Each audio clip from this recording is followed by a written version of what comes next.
안녕하세요. 저는 경기도에 살고 있는 30대 여성입니다. 전 그렇게 길지 않은 결혼 생활 끝에 며느리를 돈 나오는 ATM기 정도로 아는 시모와 친정의 호의를 개똥으로 한 남편에게 시원하게 한 방 먹이고 이혼을 해버렸는데요. 저의 기가 막히고 코가 막힌 사연 한번 들어봐 주실래요? 저와 남편의 시작은 지인의 소개였어요. 우연히 지인과 함께하는 식사 자리에 남편도 함께 합석하게 되었고 그 자리에서 자연스럽게 소개를 받게 되었어요. 처음부터 남편이 마음에 들었던 건 아니었어요. 하지만 만나면 만날수록 괜찮은 사람이란 생각이 들었고 자상하고 다정한 남편의 모습이 좋아지며 연애까지 하게 되었죠. 그렇게 연애 3년 차에 되던 해에 남편과 저는 결혼을 하게 되었어요. 제가 남편과 결혼을 결심하게 된 가장 큰 이유는 저에게 한없이 잘하는 남편의 모습이 있기도 했지만 혼자 계신 엄마에게도 아들처럼 싹싹하게 구는 남편의 모습에 결혼을 결심하게 되었죠. 남편이 엄마에게 싹싹하게 구는 만큼 저도 자연스레 시모에게 잘하게 되었고 저흰 결혼까지 순탄하게 하게 되었습니다. 그렇게 결혼식을 마치고 꿈만 같던 신혼여행에서 돌아온 날 저흰 시댁에 선물을 드리기 위해 시댁에 들렀고 그날 전 시모가 제가 알던 시모와는 조금 다르다는 것을 느끼게 되었어요. 결혼하기 전 잠깐 만나 대화를 나눌 때는 한없이 고상하고 다정한 사람이었는데 신혼여행에서 돌아와 고심해서 준비한 선물을 드리니 대놓고 표정이 일그러지는 것이 아니겠어요? 그러면서 하는 말은 저를 더 황당하게 만들었죠. 선물이 이게 다니? 고작 스카프? 사돈 선물은 뭐 샀니? 고작이라뇨. 거기에다 고작이라고 하기엔 그 스카프는 고가의 명품 스카프였고 평소 스카프를 많이 착용한다는 남편의 의견에 따라 남편이 직접 고른 비싼 스카프였어요. 전 그 순간 어이가 없었지만 최대한 아무렇지 않은 척하며 시모의 물음에 답해줬어요. 저희 엄마는 작은 카드 지갑 샀어요. 그리고 어머님 선물은 이 사람이 어머님 스카프 좋아한다고 이 사람이 고른 거예요. 그래 엄마, 그거 비싼 명품 스카프야. 엄마 명품 스카프 갖고 싶다고 했었잖아. 사돈은 지갑이고 나는 왜 스카프야? 선물 가지고 차별하니 지금? 차별은 무슨. 엄마, 스카프가 지갑보다 더 비싸. 왜? 지갑으로 바꿔줄까? 엄마가 명품 스카프 갖고 싶다고 해서 나름 신경을 쓴 건데 지갑이 더 좋으면 지갑으로 다시 사줄게. 아니야. 이왕 사왔으니 잘 쓰마. 시모는 지갑보다 스카프가 더 비싸다는 말에 많이 당황한 듯 손사래를 치며 스카프를 야무지게도 챙기더군요. 그런 시모의 모습이 쉽게 이해가 되진 않았지만 그럴 수도 있다고 생각하려 애썼어요. 새 출발하는 좋은 날 괜한 불화를 만들고 싶지 않은 마음이 컸기 때문이죠. 거기에다 그 후에 이어진 식사 자리에선 시모는 다시 제가 알던 모습으로 돌아와 있었고 저는 그 문제를 깊이 생각하지 않고 넘기게 되었죠. 그렇게 시작한 결혼 생활은 생각했던 것보다 꽤 만족스러웠어요. 남편은 다정했고 시모는 저희의 생활에 무관심에 가까웠기에 가정에 불화가 생길 일이 전혀 없는 정도였습니다. 하지만 명절이라든지 생신날이 되면 시모가 과하게 용돈을 요구한다는 느낌을 지울 수가 없었어요. 그래도 좋은 게 좋은 거라고 형편껏 다 맞춰드리려고 노력했는데 생일을 얼마 앞둔 어느 날 시모가 전화로 이런 말을 하더라고요. 예, 옆집 며느리는 생일 때 갖고 싶은 거 마음껏 사라고 아예 카드를 줬다고 하더라. 얼마나 자랑하는지. 내 생일 얼마 안 남은 거 알지? 뭐 부담 주려는 건 아닌데 그냥 그렇다고.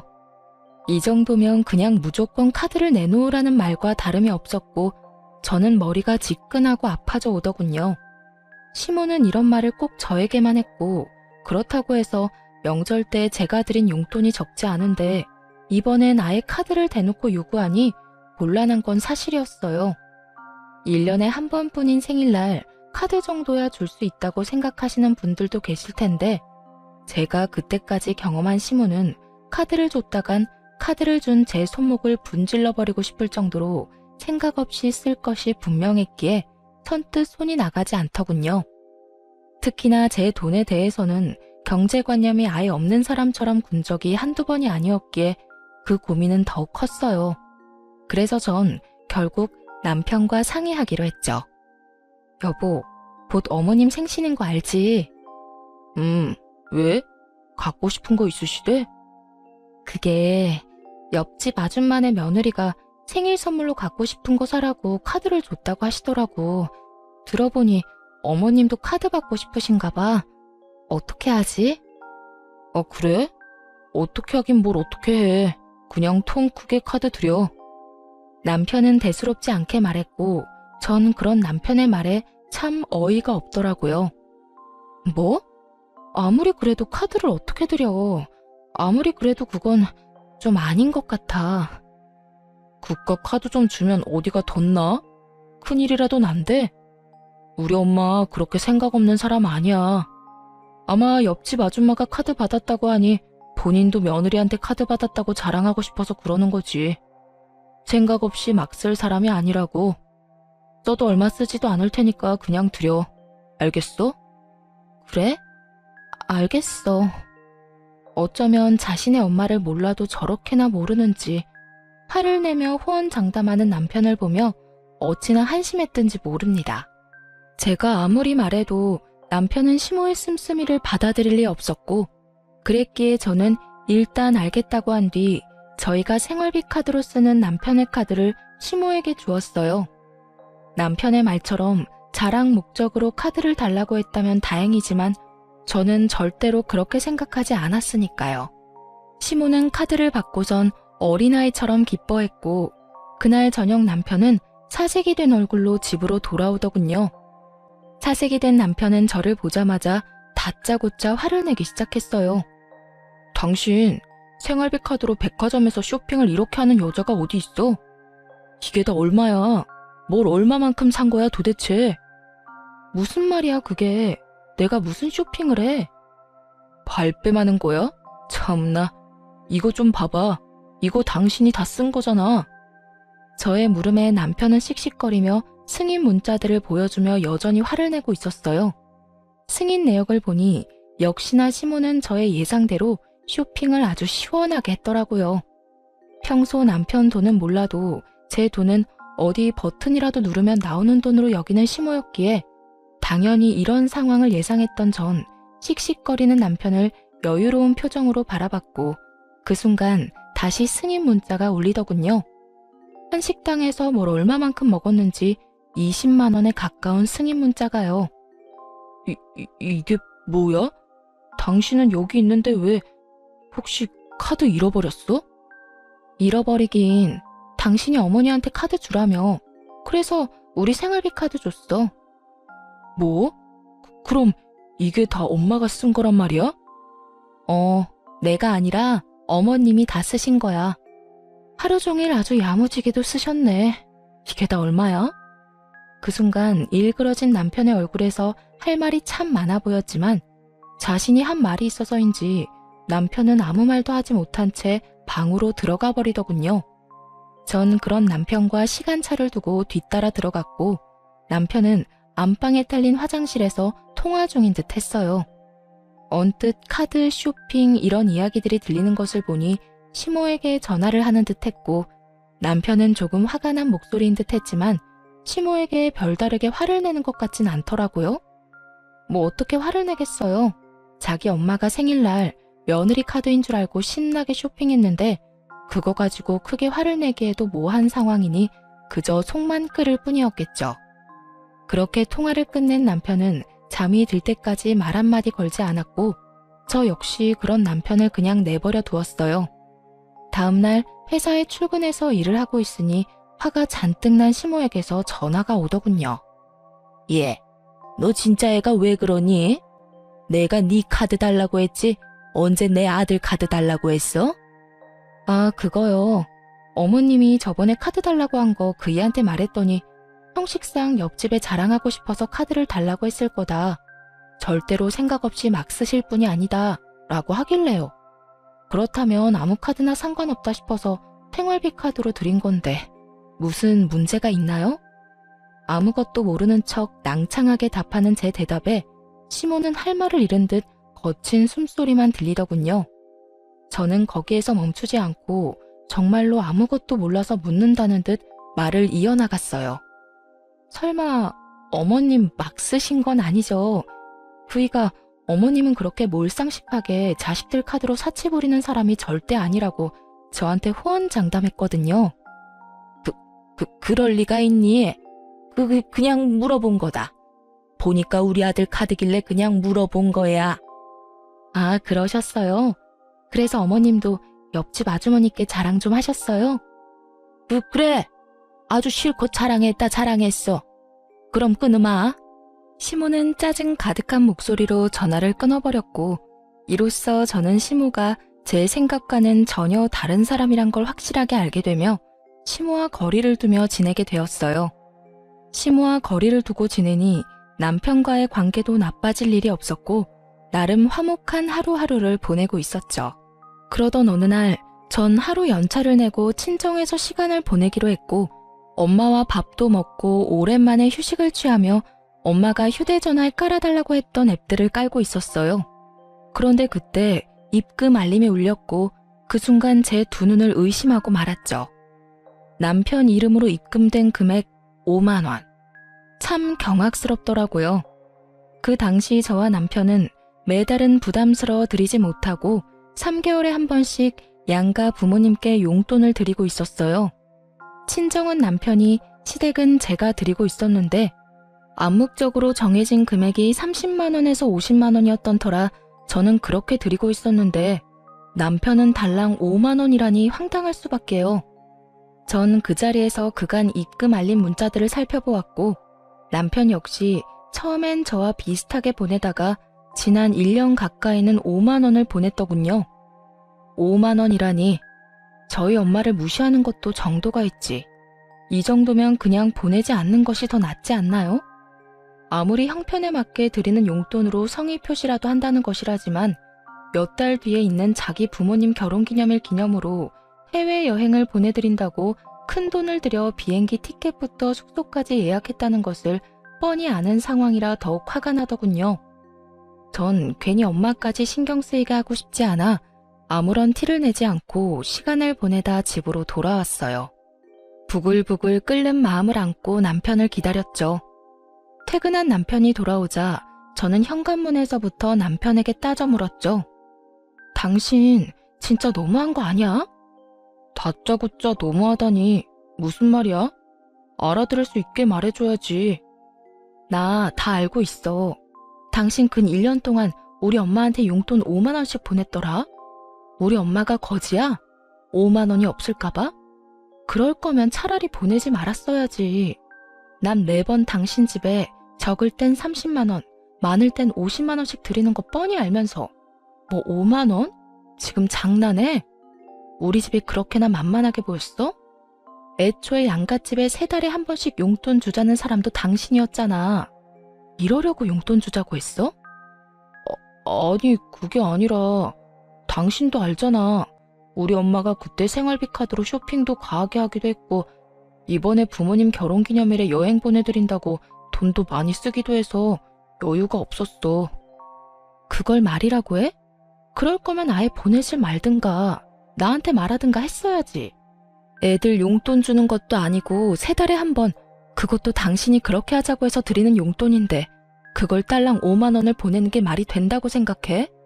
그리고 당신이 5만 원씩 보내기 시작한 게 1년이 다 돼가던데 그걸 변명이라고 하고 있는 거야? 지난 1년 동안 그렇게 힘든데 최근에 당신 부모님 해외여행 보내드릴 생각은 어떻게 했어? 다 말이 안 되잖아. 미안해. 이리저리 좀 힘들어서 그랬어. 내가 힘들다고 안 보내기엔 장모님이 기다릴 것 같아서. 그래도 5만 원은 아니었는데 미안해. 한 가지 확실하게 말할 수 있는 건 장모님을 무시한다거나 그런 건 전혀 아니었어. 난 장모님도 아무 말씀 안 하시니까 지레짐작으로 괜찮으신가 보다 하고 안일하게 생각했어. 정말 미안. 그런데 어떻게 알았어?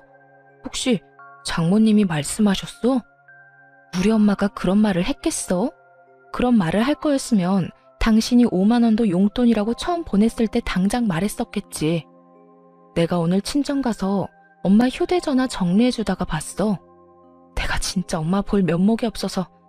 어쨌든 당신한테 정말 실망이야.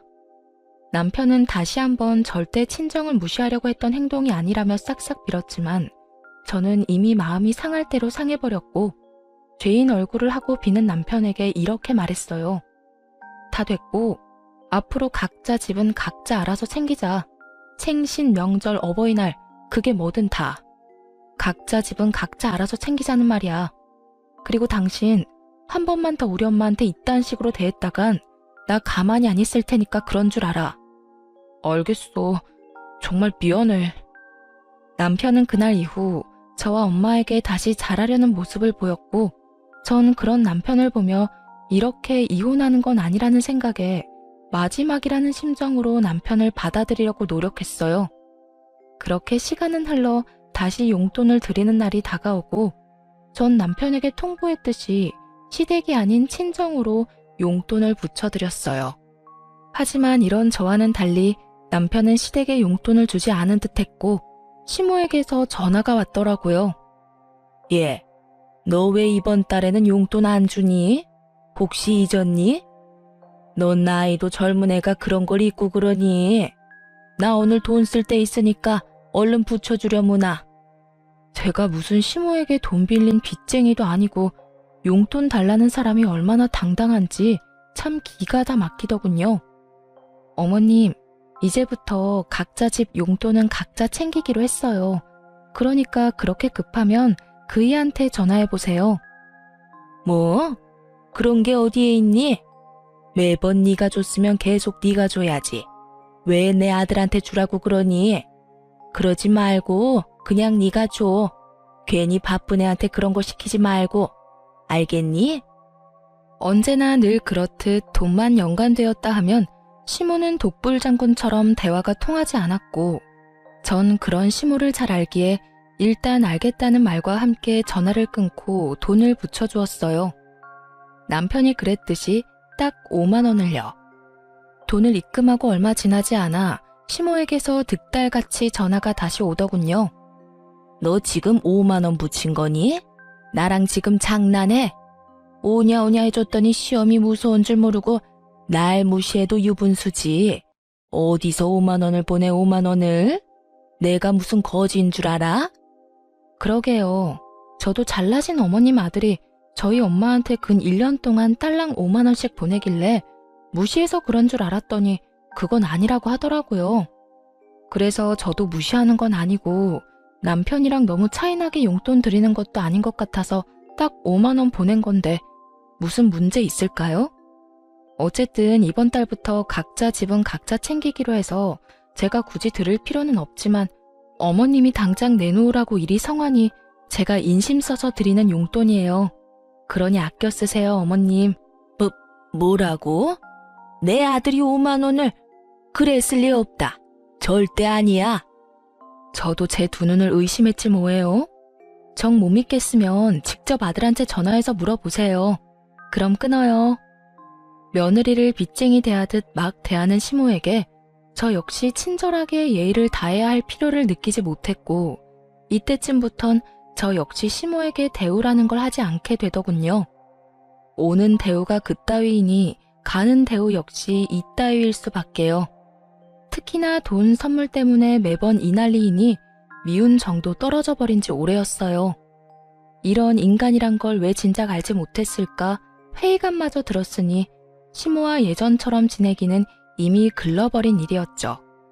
한 번만 더 전화가 온다면 어떻게 대응을 해줄까 고민했지만 시모는 더는 저에게 전화가 오지 않았고 시모 대신 화가 잔뜩 난 남편이 집에서 퇴근한 저를 기다리고 있더군요. 당신 우리 엄마한테 다 말했어? 내가 장모님 용돈 5만 원 드렸던 거 다 말했냐고. 왜? 왜? 지금 그게 할 말이야? 그런 걸 왜 말해? 우리 엄마 당신 때문에 해외여행도 안 간대. 내가 그렇게까지 힘든 줄은 몰랐다고. 그냥 여행 안 가도 되니까 생활에 보태 쓰라고 하더라. 왜 그런 소리를 해서 엄마 아빠 여행도 못 가게 만들어? 왜 무능한 아들을 만드냐고? 어쩔 거야? 어떻게 책임질 거냐고? 지금 나한테 책임을 묻는 거야? 정신 차려라 제발. 당신은 내가 시간이 남아도는 사람처럼 보이니? 내가 시간이 남아돌다 못해 심심해 미치기 직전이라 어머니한테 전화까지 해서 어머님 잘난 아들이 우리 엄마한테 용돈이랍시고 5만 원씩 주고 있었더라 하고 미주알 고주알 다 말하고 다녔을까봐? 그럼 엄마가 어떻게 한 거야? 어떻게 알았겠어. 상황이 머리에 안 그려지니? 그 대단하신 당신 엄마가 나한테 오늘 전화 왔더라. 용돈 내놓으라고. 난 무슨 어머니한테 빚이라도 진 줄 알았어. 고함 지르는 것도 모자라서 욕까지 하면서 돈 내놓으라고 하는데 내가 참 할 말이 없더라고. 그래서 5만 원 보내드렸더니 더 난리 부리시던데. 그래서 다 말해드린 거야. 해외여행? 참나 진짜. 그냥 잘 됐다고 생각해. 그렇지 않아도 그 여행 예약 때문에 금전적인 타격도 컸을 텐데 다 취소하고 그 돈으로 용돈이나 더 챙겨드려. 아까 어머님이 오늘 꼭 쓸 데 있다고 돈 빨리 달라고 하던데. 아무리 그런 상황이라도 꼭 그런 말까지 해야 했어? 그리고 그런 상황이면 나한테 말해서 용돈 드리라고 하면 되지. 꼭 나한테 복수하는 사람처럼 겨우 5만 원을 붙여줬어야 해?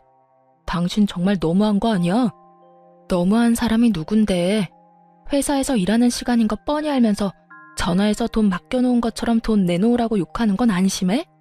아니, 어머님은 내가 돈 나오는 기계도 아니고 왜 매번 당신 돈은 그렇게나 아까워하면서 내 돈은 당연한 거라고 생각하시는 거야?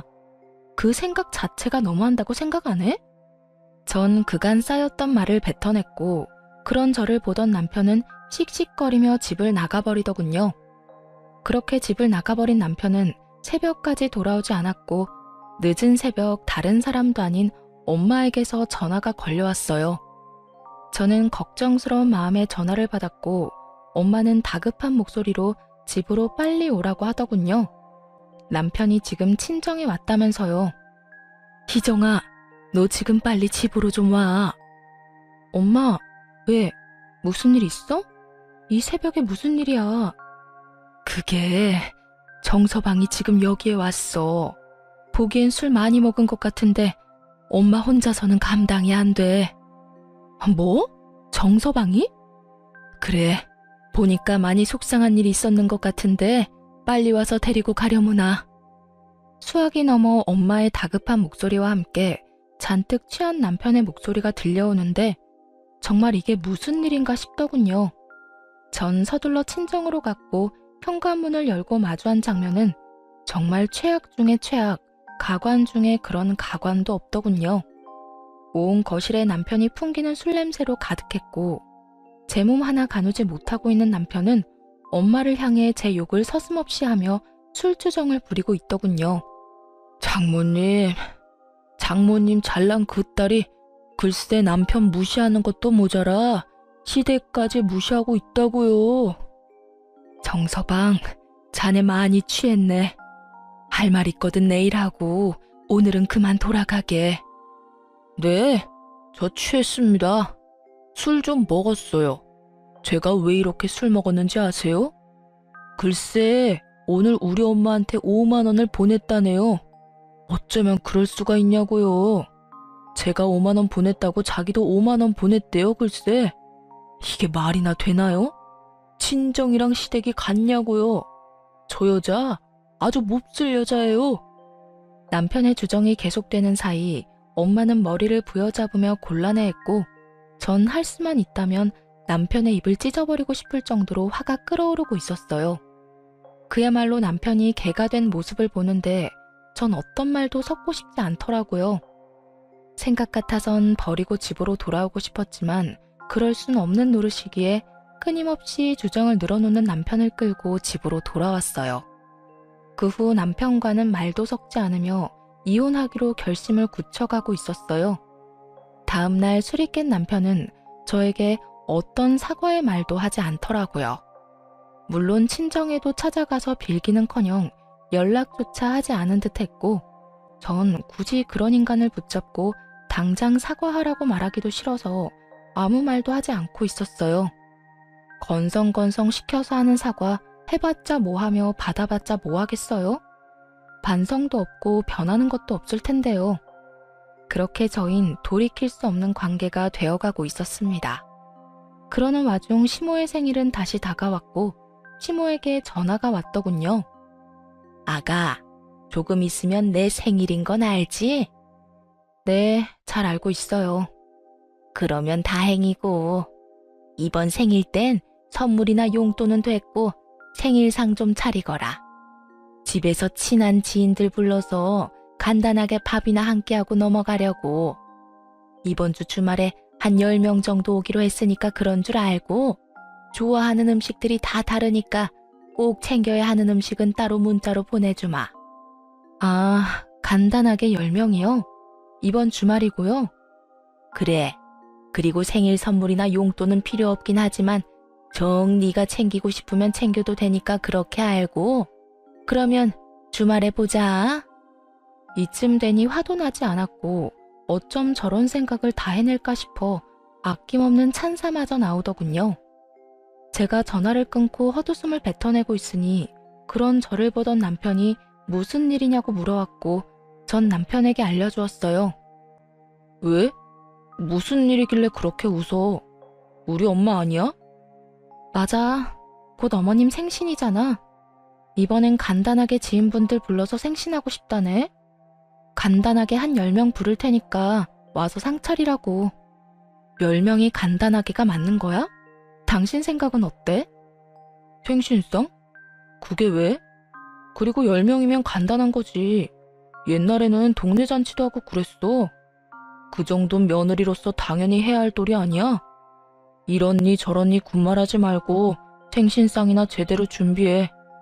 엄마 친구분들도 많이 오신다고 하니까 엄마 망신당하지 않게 제대로 솜씨 발휘해보란 말이야.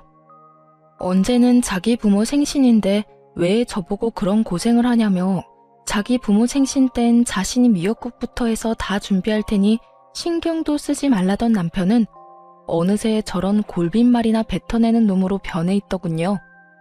기대를 한 것은 아니었는데 이렇게 변해버린 남편을 직면하고 나니 더는 이런 남자와 함께 살 이유가 없다는 생각이 들더군요.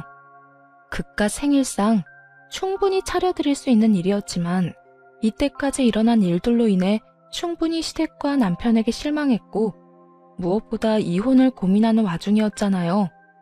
친정에서 그런 잘못까지 저질러 놓고서도 관계의 개선을 위해 전혀 노력하지도 않는 남편을 보며 저 역시 가정을 지키는 것을 포기한 것이었죠. 그렇게 이혼을 결심하는 그 순간에도 시모는 눈치도 없이 생일상에 꼭 올려야 할 음식들을 문자로 보내오고 있었고 전 이렇게까지 하는 시모를 보며 이혼 통보의 날을 시모의 생일로 정하게 되었습니다. 드디어 기다리고 기다리던 시모의 생일날, 전 남편과 함께 시댁으로 향했고 당연히 양손 가득 장을 봐올 거라 생각했던 시모는 빈손으로 시댁에 들어서는 저를 보며 이렇게 말하더군요. 예, 너 왜 빈손이니? 재료는 장 안 봐서 왔니?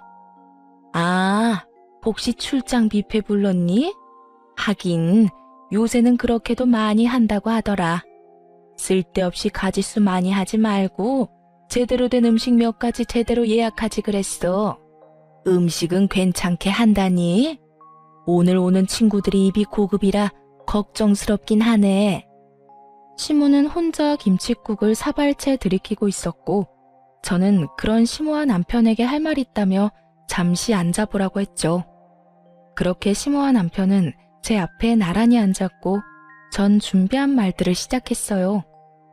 어머님, 오늘 출장 뷔페는커녕 생일상 준비조차 안 했으니까 지금이라도 친구분들 오지 말라고 연락하세요.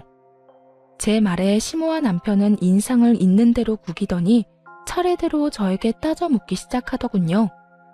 그게 무슨 말이니? 생일상을 안 차린다니? 너 오늘 내 생일인 거 잊었니? 생일상도 안 차릴 거면 여기에 왜 온 거야? 그러게, 당신 지금 무슨 말을 하고 있는 거야? 오늘 엄마 생일상 준비하라고 했었잖아. 며느리가 돼서 그 정도는 당연히 해야 한다고 했던 내 말 잊었어?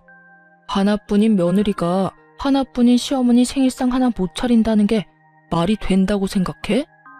두 사람은 사태 파악을 전혀 하지 못하고 저에게 따져묻기 바빴고 전 그런 두 사람에게 통보했습니다.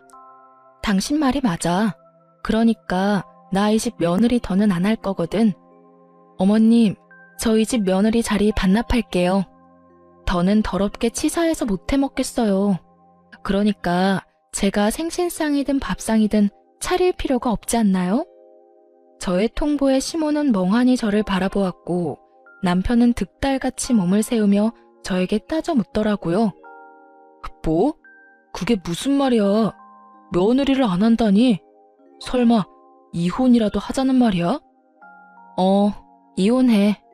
나 더는 이런 집 며느리도 당신 부인도 못 해먹겠어. 야, 이런 일로 이혼은 무슨 이혼이야? 생신상 차리는 게 뭐라고 이혼까지 해? 당신 이것밖에 안 되는 사람이야? 당신 정말 멍청하구나.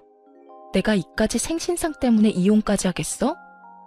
그러면 도대체 왜 이혼까지 하자는 거야? 이걸 모르니까 이혼하자는 거야.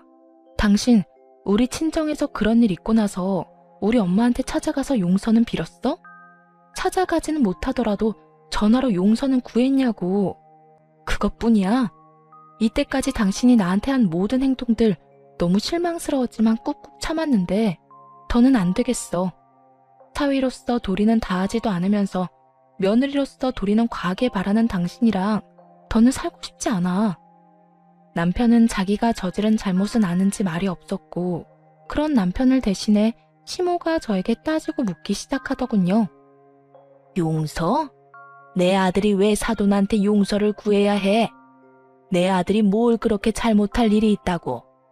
용서는 네가 나한테 구해야지. 이게 무슨 버릇없는 짓거리야? 어디 시어미 앞에서 이혼을 운운해? 어머님 그 잘난 아들이 꼭두 새벽에 만취가 돼서 친정에 찾아갔어요. 그뿐이에요. 저희 엄마 들으라고 제 욕을 또 얼마나 했는지 몰라요. 고함은 얼마나 질러대는지 제가 참 친정엄마 별 면목이 없더라고요. 그런데 그 잘난 어머님 아들이 그런 사고를 쳐놓고 저희 엄마한테 이날 이때껏 연락 한 통 안 하고 있지 뭐예요?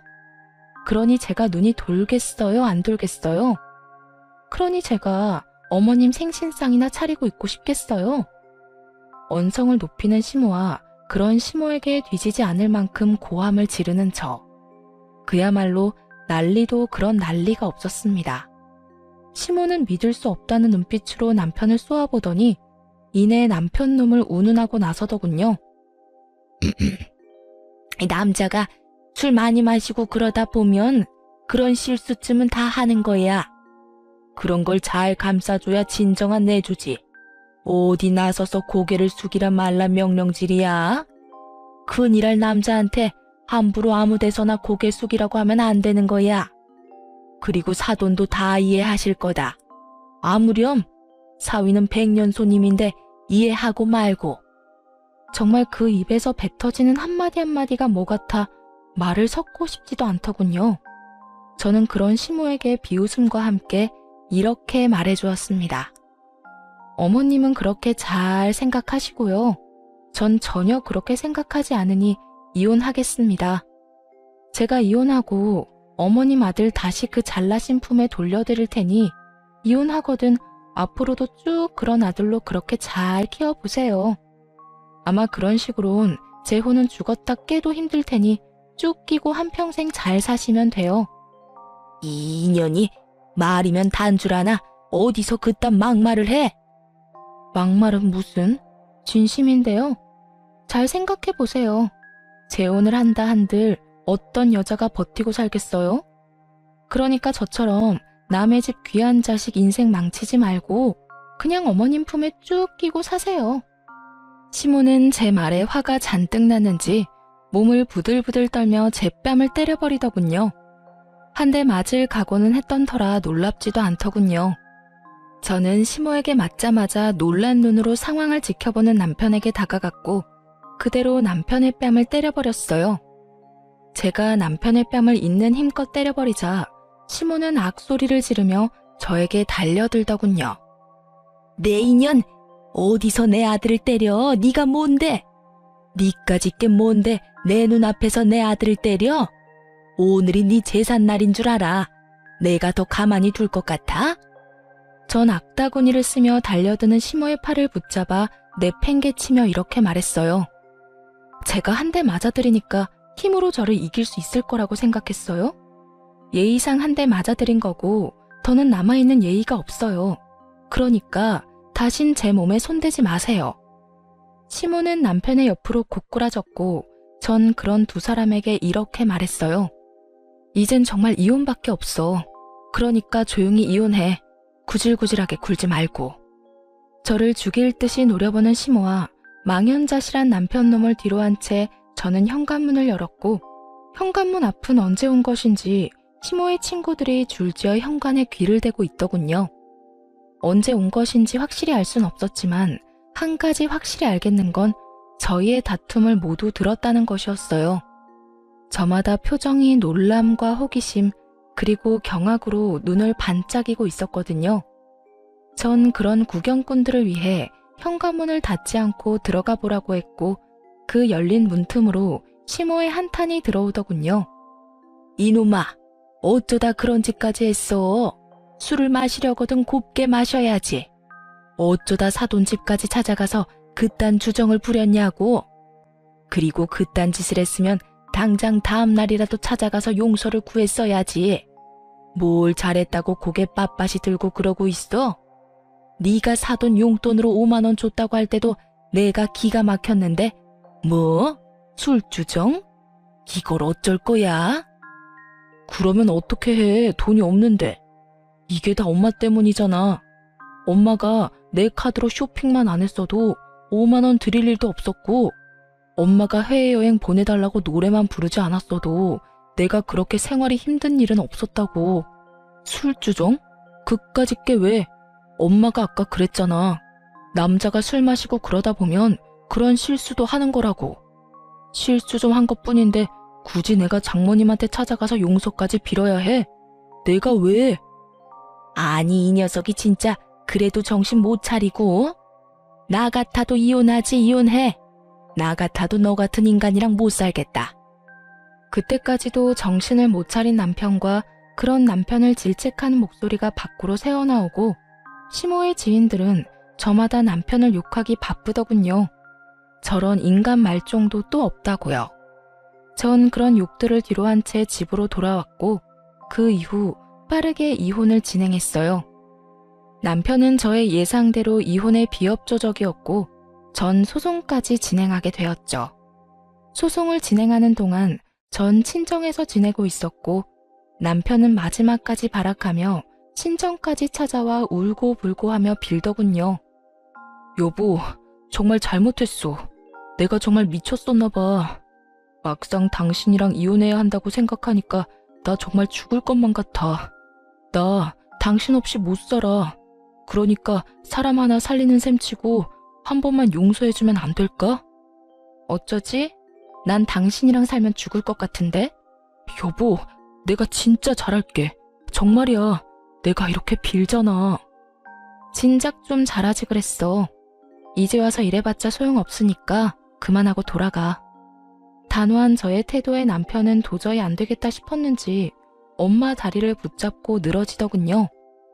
장모님, 제가 앞전엔 정말 잘못했습니다. 제가 술을 너무 많이 마셔서 제정신이 아니었다고요. 그러니까 장모님이 이 사람 좀 설득해주세요. 이런 일로 이혼이라니 말도 안 되잖아요. 그러게, 진작 좀 잘하고 살지. 이제 와서 이렇게 한들 무슨 소용이야. 이미 마음이 떠난 것을. 그러지 말고 일어나서 돌아가게. 나도 더는 할 말이 없네. 장모님, 그런 일 있기 전까지 제가 얼마나 잘했습니까? 이번 한 번만 넘어가 주시면 그것보다 곱절로 더 잘하며 살겠습니다. 정말이에요. 각서라도 쓸 수 있으니 한 번만 더 믿어주세요.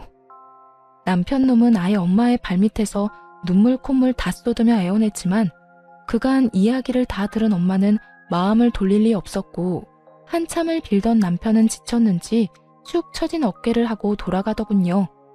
그 꼴을 보는데 안쓰러운 마음이 들기는커녕 다시는 찾아오지 말라고 소금까지 뿌려주었습니다. 그렇게 이혼만 마무리되길 기다리는데 시모까지 친정으로 찾아왔더군요. 전혀 예상치 못한 시모의 방문에 이게 무슨 일인가 싶더군요. 시모는 엄마의 손을 붙잡고 울며 빌기 시작했고 그 악어의 눈물엔 다 이유가 있더군요. 사돈, 앞날 창창한 애들 이혼까지 해서 되겠어요? 그러지 말고 사돈이 설득 좀 시켜주세요. 아이고 사돈, 저한테 이러셔도 아무 소용 없어요. 이미 마음이 떠났더라고요. 마음은 떠났는데 몸만 붙잡고 살라고 할 수도 없는 노릇이고 그냥 이혼하는 게 애들 앞날을 위해서도 좋은 일 같아요. 사돈, 저 좀 살려주세요. 저도 그렇게 생각하고 그냥 이혼시키려고 했습니다.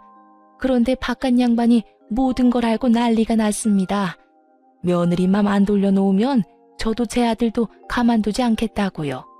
그러니까 두 사람 살린다고 생각하고 다시 한 번만 설득 좀 해주세요, 사돈. 이렇게 부탁드릴게요. 시모는 아예 엄마에게 고개까지 숙이며 애원했고 그런 시모의 모습을 보며 그럼 그렇지 싶더군요. 아들이 뻔히 잘못한 걸 다 알면서도 제 앞에서 아들 편만 들던 시모가 저렇게 갑자기 고개를 숙이고 들어올 리가 없었으니까요. 평소 집안일은 시모에게 믿고 맡기는 시부는 가정 내에서 이런 일이 일어나는지도 몰랐을 테고 믿고 맡긴 결과가 아들의 이혼이라니 화가 머리끝까지 난 것이었겠죠. 거기에다 시모의 생일날 모인 지인들은 시부도 아는 지인들이었으니 시부의 귀에 이혼 사유가 들어가고도 남았을 테고요. 화를 잘 내지 않는 대신 한번 화를 내기 시작하면 끝장을 보고야 마는 시부의 정성을 잘 아는 저였기에 시모의 저 자세가 이해되고도 남더군요. 시모는 계속해서 엄마에게 매달리고 있었고 다른 사람도 아닌 시모가 그런 식으로 나오니 엄마도 남편에게만큼 강경하게 대응하지 못하고 있더군요. 전 그런 시모의 손을 휙 뿌리쳐주곤 이렇게 말했어요. 이제 와서 이래봤자 아무 소용없어요. 마음 약한 우리 엄마한테 울고불고 하면 어떻게 될 줄 아셨나 본데 이혼하는 당사자는 저예요, 저. 우리 엄마가 아니고요. 아가, 내가 정말 잘못했다. 네가 한 번만 마음 돌려주면 앞으론 너희한테 연락도 하지 않으마. 집안 행사에도 네가 오고 싶지 않다면 오지 않아도 되고 그까짓 용돈도 안 줘도 돼. 그냥 내 아들이랑 살아만다오. 응? 왜 잘못을 저지른 것들은 뒤늦게 후회하는 척을 하며 악어의 눈물을 흘려대는지 모르겠더군요. 그러게 진작 잘하지 말이에요. 저번 머리채를 잡으려던 그 순간과는 180도 다른 모습으로 저희 앞에 엎드렸고 전 그런 시모에게 이렇게 말했어요. 저는 어머님 아들이랑 1분 1초 같이 살아만 주는 것도 싫습니다. 그러니까 이만 돌아가 주세요. 계속 이러면 제가 끌어낼 수밖에 없어요. 이 인연이 뭐? 끌어내? 네가 감히 누굴 끌어내? 누군 니까지 년이 예뻐서 이런 줄 알아? 나도 그 영감탱이 아니면 여기서 이러는 일도 없었어.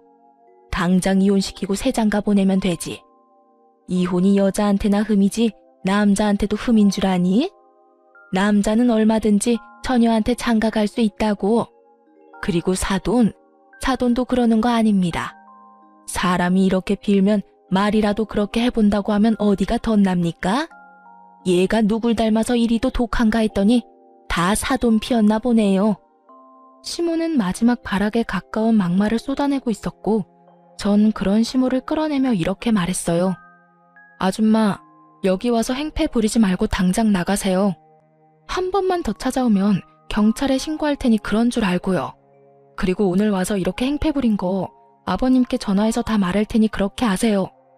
질질 끌려 쫓겨난 시모는 굳게 닫힌 현관문 앞에서 한참이나 난동을 부려댔고 제가 부른 경찰분들이 오고 나서야 시모는 집으로 돌아갔습니다.